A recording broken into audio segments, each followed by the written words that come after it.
Hi, my name is Cade Pickford, and this assignment is for Discussion Thread Research Presentation, Week 7, History 512.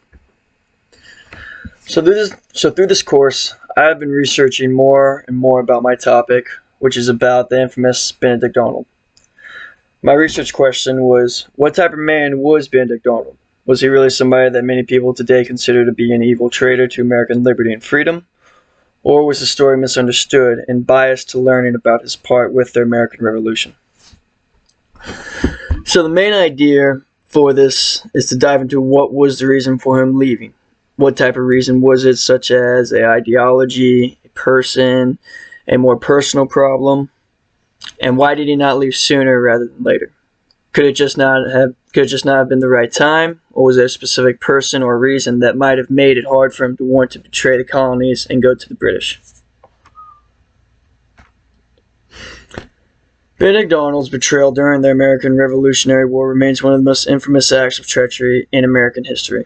To understand the main reasons behind his decision to leave the American cause for the English, we must dive into his personal motivations, his experiences during the war, and the people and circumstances that influenced him. One significant factor in Benedict Arnold's betrayal was his personal grievances and frustration. Arnold was a skilled military leader who had achieved several notable victories for the American cause, such as the capture of Fort Ticonderoga and the Battle of Saratoga. Despite his military prowess, he often felt unappreciated and overlooked by the Continental Congress. He believes that his contributions were not adequately recognized, and his growing resentment likely played a role in his decision to defect. Another crucial aspect to consider is Arnold's financial situation. He faced mounting debts and financial troubles throughout his entire life, which put him in a terrible position. At one point, he even borrowed money from British sympathizers. This financial strain could have made him vulnerable to British offers of monetary rewards and a comfortable life in exchange for his loyalty.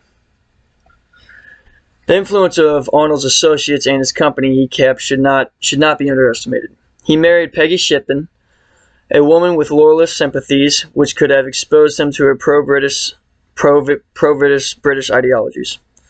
Furthermore, Arnold's close associates with figures like John Andre, a British intelligence officer, allowed him to establish secret communications with the British.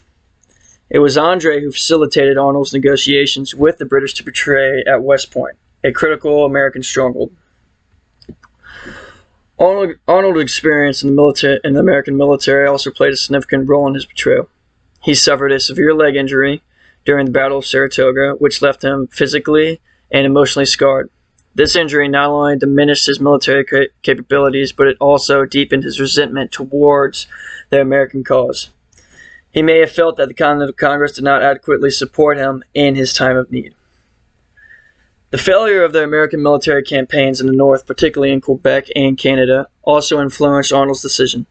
These failures may have led him to doubt the American causes and question his chances of success. He may have seen the British as a more formidable and stable force, and therefore a safer bet for his future.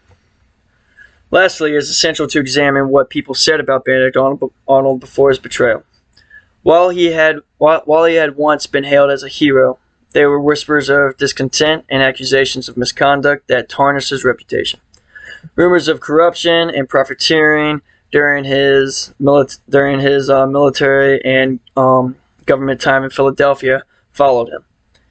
These allegations may have made him feel increasingly isolated and mistreated within the American ranks.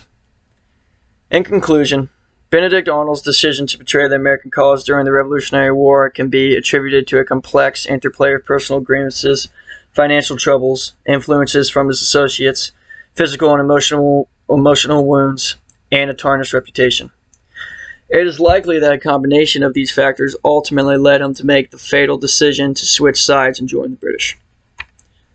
When doing my research on Benedict Arnold, it is sometimes easy and hard to figure out why he betrayed the American cause. The only reason I say this is because he did have one specific friend that had constantly fought for him, and his name was the famous George Washington. Thank you for listening. Have a good day.